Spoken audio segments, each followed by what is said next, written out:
আমি ওনাকে জানাতে আসলাম যে স্যার সময় নেই, মাত্র 3 ঘন্টা আছে, আপনি প্রস্তুতি নিন। আমারে বলছে কারারক্ষী ভাই এখনো 3 ঘন্টা, আমি 2 ঘন্টা ঘুমিয়ে গেলাম, আপনি 2 ঘন্টা পরে আমারে ডেকে দেবেন। 2 ঘন্টা পরে উঠে বলছে,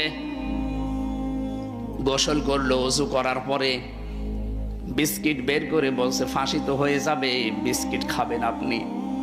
কারারক্ষী কতদিন বলছিল না আমার খাওয়া লাগবে না, আপনি তাড়াতাড়ি রেডি হয়ে নেন। নতুন জামা পায়জামা বের করলেন ব্যাগের ভেতর থেকে, সবগুলো পরার পরে বলছে ফাঁসির যে পোশাক আছে ওইটা কি পরাবেন নাকি আমি যা পরেছি এইটাই নিয়ে যাবেন। ওনার লুঙ্গি পরা ছিল, দেখলাম লুঙ্গি ভিজা ছিল, নাড়ি দিলেন, বললেন এইটা আমার ফাঁসি হয়ে গেলে আর একটা কয়েদিকে দিয়ে দেবেন, সে জীবনে পরতে পারবে। সুন্দর জামা কাপড় পায়জামা পরলেন নিজে, পাঞ্জাবি